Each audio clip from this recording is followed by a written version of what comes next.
အားလုံးပဲမင်္ဂလာပါအောင်ချမ်းမင်းဖို့ပေါ်မှာပြန်လည်ပြီးတော့ကြိုးစားပါတယ်ဒီနေ့မေလ9ရက်အင်္ဂါနေ့ညချမ်းမင်းလေးပွဲစဉ်ဖြစ်တဲ့အာဆင်နယ်အက်တလက်တီကိုမက်ဒရစ်ညတနိုင်ခွဲမှာရှင်မြန်ကစားမှာဖြစ်ပါတယ်အာဆင်နယ်တလုံးပေါင်း30နှလုံး90ရှုံးအာဆင်နယ်ကတော့ပထမကြော့အဝေးကွင်းမှာတစ်ဖက်တစ်ခုစီတည်ကြထားလို့နောက်တစ်ဆင့်တက်ဖို့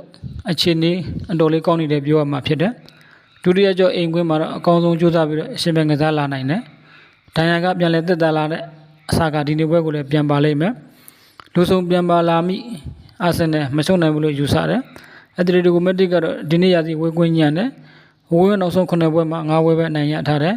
ဒါပေမဲ့လည်းပထမကြော့တစ်ဖက်တစ်ခုစီတည်ကြထားလို့နှစ်သင်းလုံးအတွက်အစားတွေခွင့်ရရှိနေသေးတယ်လို့ပြောရမှာဖြစ်တယ်အက်တလက်တီကိုမက်ဒရစ်ကလည်းပဲအကောင်းဆုံးပြင်ဆင်လာပြီးတော့သူတိုက်ကိုတိုက်ဘလူးဘလို့ကစားလာလိမ့်မယ်တစ်ဖက်သင်းက9ရတော့ရင်တစ်ဖက်သင်းကလည်းပဲ9ရအောင်ပြန်တိုက်ပြီးတော့ကစားမှာဖြစ်တဲ့အတွက်ကြောင့်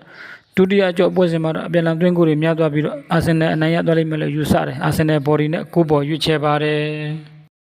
အကြိုက်ချင်းမတူရင်ဘက်ကပြီးတော့ကစားပါကျွန်တော်ညီကိုများတို့အကောင်းဆုံးဖြစ်နေမဲ့အရာလက်များကိုခမန်းရွေးချယ်ပေးလိုက်ပါတယ်အားလုံးအဆင်ပြေကြပါစေ